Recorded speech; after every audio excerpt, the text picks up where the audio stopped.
नगे च सुरेंद्रे च कौशिके पाद संस्पृशि निर्विशेष मनस्काय श्री वीरस्वामिने नमः। आर्हत वाङ्मय में कहा गया है, पन्ना समीक्ष ए धम्मम तत्तम तत्व विनिच्छयम। आश्रय आगम वाङ्मय में पन्ना शब्द प्रयुक्त किया गया है। प्रज्ञा, पन्ना यानी प्रज्ञा, धर्म की समीक्षा करने वाली होती है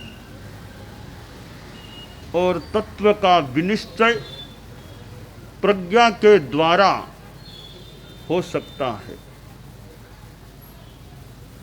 प्रज्ञा का विकास जिस व्यक्ति में होता है वह एक संदर्भ में मानो विशिष्ट व्यक्ति होता है। अभी हम लोग राजस्थान की राजधानी और जैन श्वेतांबर तेरा पंथ के इतिहास के अनेक प्रसंगों से जुड़े हुए जयपुर शहर में प्रवास कर रहे हैं और प्रवास के साथ साथ विहार भी हो रहा है, स्थान परिवर्तन भी हो रहा है। और जयपुर शहर जिसके नाम में जय जय शब्द है और हमारे धर्म संघ के चतुर्थ आचार्य जयाचार्य, यहाँ भी जय है पहले, तो दो जयों का मानो मिलना हुआ है। जयाचार्य ने जयपुर में अनेक चतुर्मास किए थे और उनका अंतिम प्रवास, अंतिम चतुर्मास का अंश और अंतिम श्वास का ग्रहण भी जयपुर में हुआ था। जयाचार्य को प्रज्ञा पुरुष कहा गया है। ऐसा लगता है उनके पास ज्ञान का कोई अच्छा खजाना था। एक काय में, एक दिमाग में कितना ज्ञानावरणीय कर्म का क्षयोपशम रहा होगा। और उनके साहित्य को देखें, मैं अभी दयाचार्य के समाधि स्थल पर भी गया और वहाँ जो वह स्मारक है चबूतरा, उसको भी किंचित किंचित अवलोकित किया तो उनके साहित्य सृजन की बात को भी देखा। ऐसे भी थोड़ा जानते हैं कितनी लंबी सूची उनके साहित्य की है और उस साहित्य में भगवती जोड़ को देखें तो मानो कि दयाचार्य के साहित्य की सिरमोड़ कृति है तो संभवतः भगवती की जोड़ है।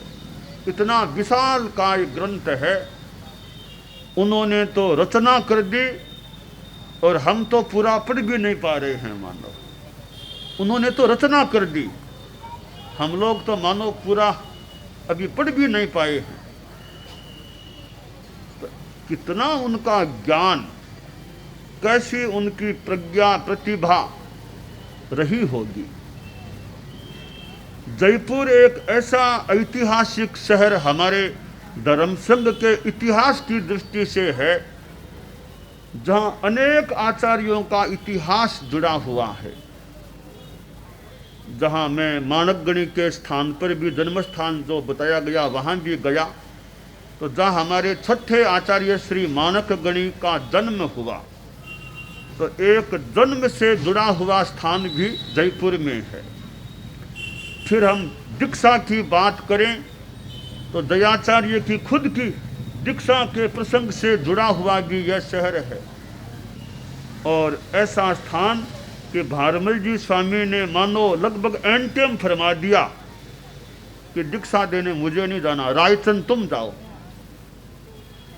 कोई अद्भुत पता नहीं क्या आचार्यों में ज्ञान था, भारमल जी स्वामी खुद नहीं पधार के रायचंद जी स्वामी को भेजा, मानो कि उनका उत्तराधिकारी उन्हीं के द्वारा दीक्षित हो जाए। तो क्या दृष्टि, क्या सृष्टि उनकी थी। तो जिन्होंने दीक्षा दी वे तो तब मुनि, सामान्य मुनि थे, न तो युवाचार्य थे, सामान्य मुनि थे। एक सामान्य मुनि ने दीक्षा दी, उनके दीक्षा दाता बने, और दीक्षा दाता ही नहीं रहे, साथ में उत्तराधिकार दाता भी बन गए थे। तो दयाचार्य के दीक्षा से भी मानो जुड़ा हुआ यह शहर। और फिर मगवा गणी का तो आचार्य पद ग्रहण भी जयपुर में हो गया, तो आचार्य पद ग्रहण से भी जुड़ा हुआ हो गया। और फिर महाप्रयाण, स्वयं श्रीमद दयाचार्य का महाप्रयाण भी हो गया। जैसे तीर्थंकरों के कल्याणक होते हैं, वो जन्म कल्याणक, दीक्षा कल्याणक, फिर यह निर्वाण का मान लो अंतिम।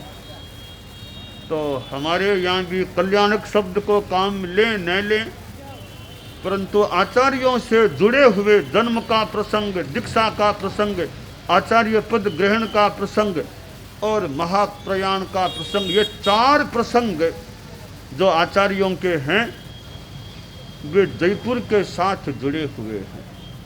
तो जहाँ आचार्यों के चार चार प्रसंग जुड़े हुए हैं, तो जयपुर का अपना तेरापंथ धर्म संघ के इतिहास की दृष्टि से भी एक महत्वपूर्ण स्थान हो जाता है।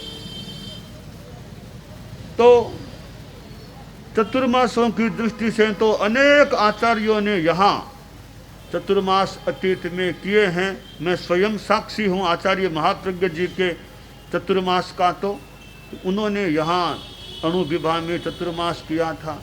गुरुदेव तुलसी के चतुर्मास वे तब मैं नहीं था, साथ में विक्रम संवत 2006 और 32 दो चतुर्मास गुरुदेव तुलसी के हुए थे।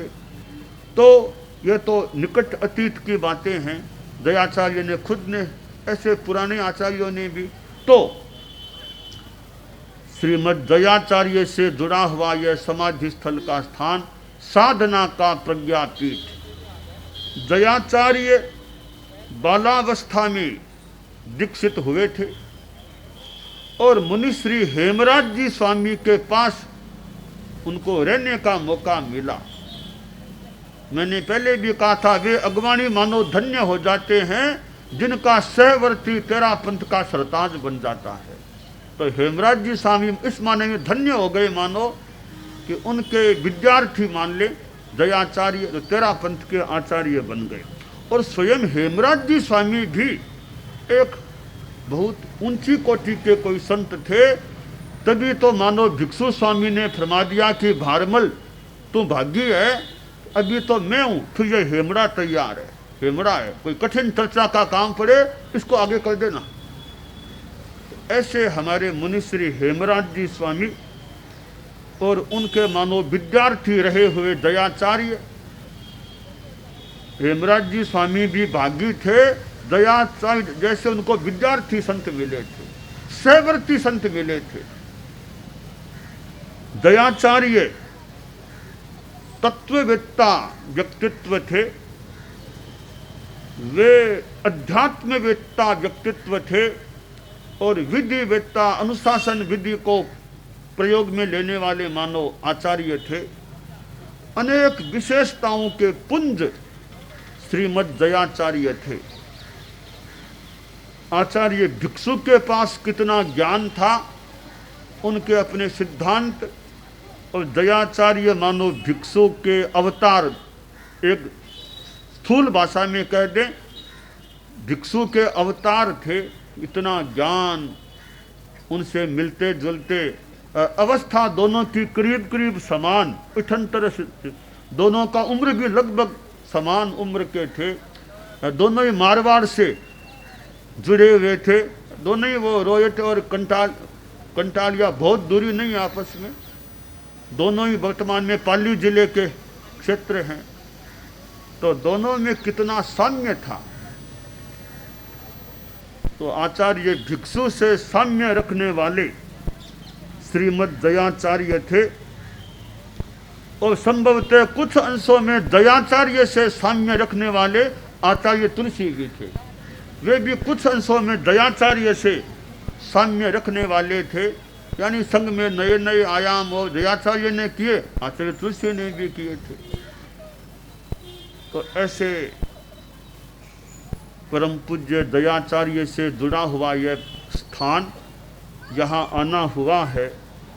और मैं सिंदड़ भवन मकान में भी गया, जहाँ दयाचार्य का अंतिम प्रयाण या महाप्रयाण हुआ था।